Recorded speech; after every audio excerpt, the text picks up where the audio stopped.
Hai semuanya, Assalamualaikum warahmatullahi wabarakatuh. Perkenalkan, nama aku Ilma Sartika, mahasiswa Tadris Bahasa Inggris kelas 3B dengan NIM 12417031. Sebelum masuk ke video selanjutnya, aku pengen nanya kalian tahu nggak sih apa yang dimaksud dengan ilmu kalam serta ajaran-ajaran yang ada pada ilmu kalam? Nah, di sini aku bakalan ngajak kalian untuk mengetahui lebih dalam tentang ajaran-ajaran dalam ilmu kalam seperti aliran Jabariyah dan aliran Qadariyah. Bye-bye! Islam pada masa perkembangan klasik hingga sekarang tidak terlepas dari berbagai macam aliran, yang dimana terkadang aliran tersebut itu menyangkut pada suatu kebebasan, keputusan, takdir, apakah itu bergantung pada Allah Subhanahu wa Ta'ala atau kita sendiri yang mengendalikannya. Nah, dari aliran Jabariyah dan aliran Qadariyah inilah yang akan diperjelaskan apa sih dari kedua makna tersebut dan kenapa pandangan-pandangan pada tiap aliran selalu berbeda, dan bagaimana cara kita sebagai umat Islam ikut menyikapi aliran-aliran tersebut. Nah, aliran-aliran tersebut tidak lepas juga dari suatu judul besar, yaitu ilmu kalam, yang akan Ilma bahas pada hari ini. Teman-teman jangan lupa nonton videonya sampai habis. Hai semuanya, lanjut pada bab pertama. Jadi di bab pertama ini Ilma akan ngejelasin kenapa aliran-aliran ini perlu kalian pahami, kalian ketahui, dan kalian pelajari. Karena pada dasarnya ya, dari zaman perkembangan zaman klasik hingga sekarang ada berbagai macam aliran, ada berbagai macam pandangan-pandangan terhadap Islam. Dan bagaimana sih cara kita sebagai umat Islam ini menyikapi aliran-aliran tersebut? Ada beberapa aliran-aliran dalam Islam yang menganggap bahwasanya Islam itu memiliki kebebasan, bagaimana umat menentukan pilihannya sendiri. Sedangkan ada suatu aliran yang menganggap bagaimana umat ini memiliki keterikatan antara dia dan Allah, larangan-larangan dengan Allah, segala macam seperti itu. Dan pada pembelajaran hari ini juga Ilma akan ngajarin ke teman-teman bagaimana cara kita menyikapi aliran-aliran tersebut agar tidak ada salah paham atau salah pandangan antara kedua aliran-aliran tersebut, dan dibenarkan pula bagaimana cara kita menyikapinya. Seperti itu. Pertama itu, Ilma akan menjelaskan tentang pengertian aliran Jabariyah. Aliran Jabariyah berasal dari kata al-jabar yang artinya paksaan. Jadi secara sederhana, aliran ini percaya bahwa manusia tidak punya kekuasaan atas apa perbuatannya, karena semua yang terjadi sudah ditentukan oleh Allah Subhanahu wa Ta'ala. Menurut paham ini, manusia seperti wayang yang digerakkan oleh Allah. Semua gerak, diam, manusia terjadi atas kehendak Allah, bukan karena dirinya sendiri. Dari aliran Jabariyah ini kita dapat poin besar bahwasanya aliran Jabariyah ini menentukan kita, mengajak kita berpandangan bahwasanya kita sebagai umat Islam adalah suatu boneka yang digerakkan oleh Subhanahu wa Ta'ala. Dan di buku Ilmu Kalam karya Dr. Haji Muhammad Hasbi dijelaskan bahwa Jabariyah adalah aliran teologi Islam yang menolak adanya kebebasan manusia. Semua perbuatan manusia, baik itu kebaikan maupun keburukan, sudah diciptakan Allah Subhanahu wa Ta'ala. Sejak dulu manusia tidak bisa memilih atau mengubah takdirnya karena semua sudah diatur oleh Allah Subhanahu wa Ta'ala. Jadi kalau seorang berbuat dosa menurut Jabariyah itu karena kehendak Allah, bukan karena dirinya sendiri. Dan di aliran Jabariyah ini mengajak kita punya pandangan bahwa atas apa perbuatan kita, di mana kita dilahirkan, bagaimana kita bertindak, bagaimana kita memilih dosa ataupun kebaikan, itu menurut mereka aliran Jabariyah ini itu sudah ditentukan oleh Allah, itu sudah digerakkan oleh Allah, bukan atas kemauan diri kita sendiri, seperti itu. Dan lalu di buku kedua itu, menurut Dr. Ismail dalam Ajar Ilmu Kalam, Jabariyah menekankan bahwa kekuasaan Allah itu mutlak, tidak ada satupun manusia terjadi tanpa izin Allah, termasuk perbuatan manusia. Manusia tidak punya daya upaya sedikit pun kecuali Allah yang kehendaki. Karena itu aliran ini disebut juga sebagai faham fatalistik, yaitu sikap yang pasrah total terhadap takdir Allah. Orang yang menganut Jabariyah biasanya berpikir kalau memang sudah takdirnya begitu, ya sudah, tidak bisa berubah. Mungkin secara tidak langsung beberapa manusia berpandangan bahwasanya aliran Jabariyah ini adalah aliran yang memang mengalir seperti air, kemana alir itu digerakkan oleh Allah, sebagai wayang, sebagai boneka tangan yang memang digerakkan oleh Allah.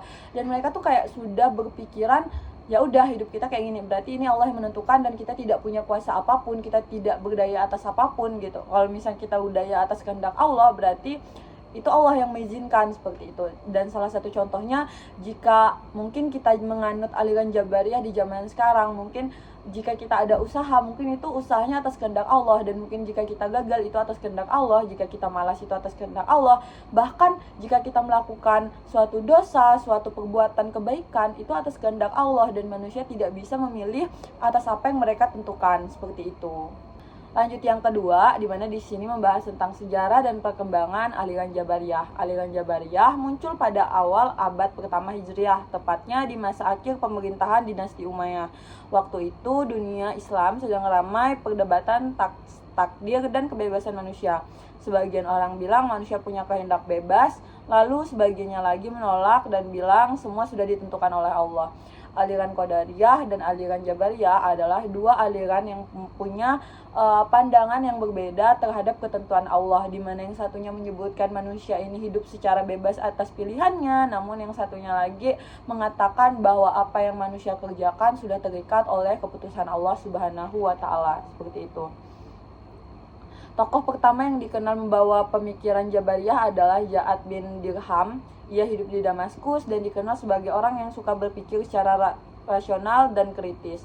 Ja'ad mengatakan bahwa semua perbuatan manusia itu ciptaan Allah, bukan hasil kehendak manusia. Karena pemikirannya dianggap aneh dan menyimpang dari pandangan umum saat itu, Ja'ad akhirnya dihukum mati oleh Gubernur Kufah Khalid bin Abdullah Al-Qasri pada hari raya Idul Adha. Sebelum dieksekusi, Khalid bahkan berkata di hadapan orang banyak, "Wahai manusia, berkubanlah, aku juga akan berkuban dengan Ja'ad bin Dirham karena dia berkata bahwa Allah tidak menjadikan Ibrahim sebagai kekasih dan tidak bicara langsung kepada Musa."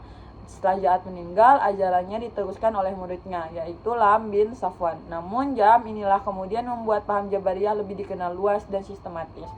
Jadi pada awalnya aliran Jabariyah ini dilahirkan oleh satu orang, namun banyak sekali orang-orang yang kontra terhadap pemikirannya. Tapi ada satu orang yang pro terhadap pemikirannya dan mengembangkan pemikiran tersebut kepada orang awam sehingga pemikirannya lebih dikenal. Seperti itu. Selanjutnya ada doktrin-doktrin pokok aliran Jabariyah. Yang pertama itu semua perbuatan manusia adalah ciptaan Allah. Lalu manusia tidak memiliki daya dan kehendak sendiri. Dan yang ketiga, imam hanya di dalam hati.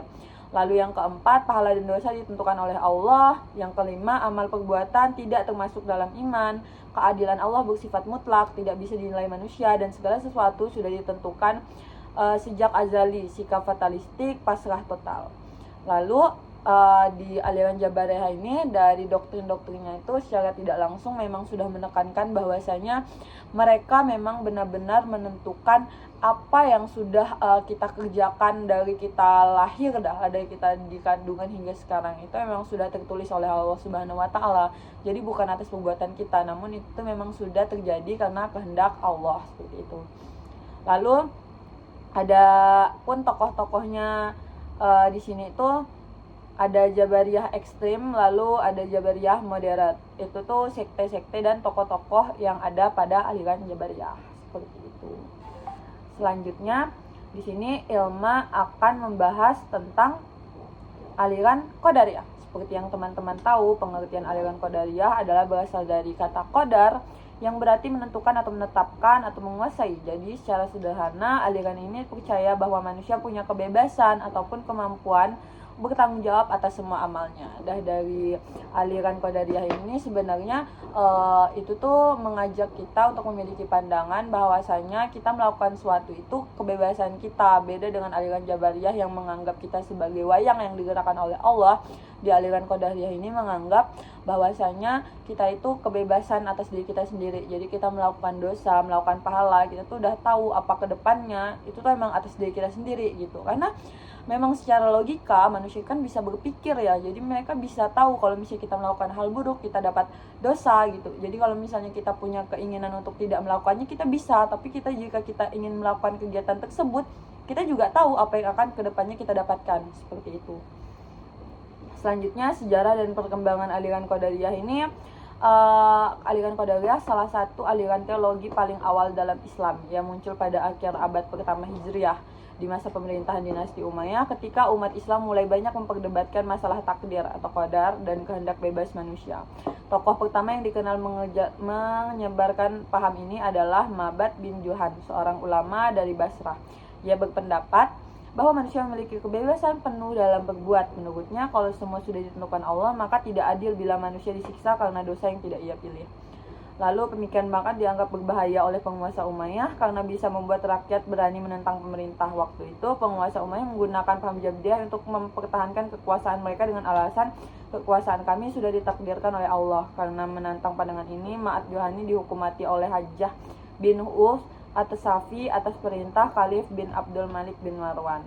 Setelah itu muncul lagi tokoh lain bernama Ghailan al-Damashqi dari Damaskus yang melanjutkan perjuangan Ma'bad dan menegaskan bahwa manusia adalah pencipta amalnya sendiri. Ghailan juga menentang sistem politik fatalistik Umayyah yang menganggap semua kejadian sebagai takdir Tuhan. Lalu karena ini menggoyahkan iman-iman ya pada waktu itu, Ghailan pun dihukum mati oleh Khalifah Hisham bin Abdul Malik. Dari sejarahnya ini kita dapat merangkum bahwasanya aliran-aliran yang sebelumnya ada itu adalah aliran-aliran yang memang untuk mempertahankan suatu politik ataupun pemerintahan, sedangkan aliran Qadariyah ini melawan penentang aliran tersebut. Jadi dianggap takdir-takdir yang mereka bilang bahwasanya mereka sudah ditakdirkan untuk politik ini, untuk mempertahankan politik ini apa segala macam itu oleh karena takdir Allah. Padahal di aliran Qadariyah itu kita memiliki kebebasan jika kita ingin memiliki kekuasaan pada suatu politik ataupun pada sesuatu yang memang kita inginkan, seperti itu. Adapun doktrin-doktrin aliran Qadariyah itu seperti manusia pencipta pembuat perbuatannya sendiri, keadilan Allah bersifat rasional, kebebasan adalah syarat moralitas, takdir adalah ilmu bukan paksaan, iman harus disertai amal soleh, tanggung jawab manusia di hadapan Allah. Dan itulah yang mungkin sepertinya kita rasakan dan kita prokan gitu, seperti itu. Adapun sekre-sekre dan tokoh-tokoh Qadariyah tuh ada Qadariyah awal, Ma'bad bin Juhani, Ghailan al-Damashqi. Lalu Qadariyah rasionalisme itu ada Walid bin Alta, Amr bin Ubaihid, dan Hasan al-Bashari, seperti itu. Dan di akhir itu ada kesimpulan dari pembahasan panjang mengenai aliran Jabariyah dan Qadariyah yang sebenarnya mungkin itu akan menjadi aliran dan pandangan dalam kita sebagai umat Islam dan bagaimana cara kita menyikapinya, seperti itu. Dari aliran Jabariyah yang menentukan bahwasanya kita adalah sebuah wayang yang digerakkan oleh Allah, maupun aliran Qadariyah yang mengatakan bahwasanya hidup kita adalah kebebasan kita dan bagaimana cara kita memilih sesuatu yang buruk ataupun yang jahat adalah atas ketentuan kita, bukan atas ketentuan Allah Subhanahu wa taala, seperti itu. Dan untuk memeriksa apakah teman-teman paham atas apa yang Ilma sampaikan, mungkin selanjutnya kita akan masuk pada sesi jawaban yang akan Ilma serahkan di slide berikutnya. Mungkin sekian dari Ilma. Wassalamualaikum warahmatullahi wabarakatuh. Terima kasih banyak semuanya.